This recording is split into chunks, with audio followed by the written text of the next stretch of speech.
এই মুহূর্তে মগবাজারের আদ্দিন হাসপাতালে আছেন রিপোর্টার দিন মোহাম্মদ সাব্বির। সরাসরি যাচ্ছি তার কাছে। সাব্বির, রাজধানীর আদ্দিন হাসপাতালের লাইসেন্স বাতিলের খবরের পর থেকে কিন্তু হাসপাতাল ছেড়ে অন্যত্র চলে যাচ্ছেন চিকিৎসাধীন রোগীরা। আমরা সর্বশেষ খবর পাওয়া পর্যন্ত হাসপাতাল কর্তৃপক্ষ আমাদেরকে জানিয়েছেন যে এখন পর্যন্ত 173 জন রোগী আদ্দিন হাসপাতাল ছেড়ে রিলিজ নিয়ে চলে গেছেন। এখন পর্যন্ত হাসপাতালটিতে প্রায় 243 জন রোগী চিকিৎসাধীন রয়েছেন।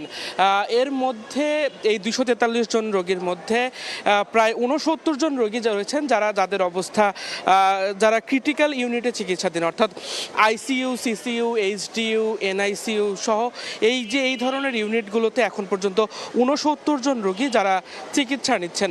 এই সকল যেসব রোগীরা ক্রিটিক্যাল পরিস্থিতির মধ্য দিয়ে হাসপাতালটিতে চিকিৎসা নিচ্ছেন তাদের স্বজনদের সঙ্গে আমরা কথা বলেছি। তারা আমাদেরকে যেমনটি বলেছেন যে এই পরিস্থিতিতে আসলে অক্সিজেন সরবরাহ করা এবং একটি হাসপাতাল থেকে অন্য হাসপাতালে নিয়ে যাওয়া মানে তাদের জন্য একটি আশঙ্কাজনক, এবং তারা আসলে বিপদের আশঙ্কা করেই তাদের রোগীকে এই মুহূর্তে, অর্থাৎ যাদের অবস্থা খুবই আশঙ্কাজনক, তাদেরকে এখান থেকে অন্যত্র স্থানান্তরের ক্ষেত্রে বেশ জটিলতার মুখোমুখি হচ্ছেন আশঙ্কা তারা আমাদেরকে জানিয়েছেন। এছাড়াও আপনাদের যদি আরও একটু জানিয়ে রাখতে চাই যে মূলত হাসপাতালটির লাইসেন্স বাতিলের যে বিজ্ঞপ্তি যার মাধ্যমে লাইসেন্সটিকে বাতিল করা হয়েছে, সেই লাইসেন্সে কিন্তু বলা হয়েছে যে 24 ঘন্টার ভিতরে হাসপাতালে চিকিৎসাধীন রোগীদেরকে হাসপাতাল থেকে অন্যত্র সরিয়ে নেওয়ার নির্দেশ দেওয়া হয়েছিল।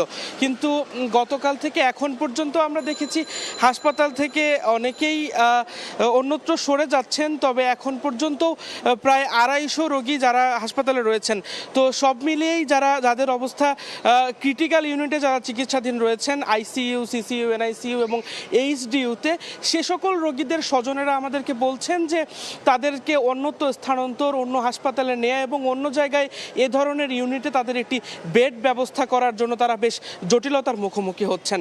তো এই ছিল আমার কাছে রাজধানীর মগবাজারের আদ্দিন হাসপাতাল থেকে। রাজধানীর মগবাজারের আদ্দিন হাসপাতাল থেকে সরাসরি যুক্ত হয়েছেন সহকর্মী দিন মোহাম্মদ সাব্বির।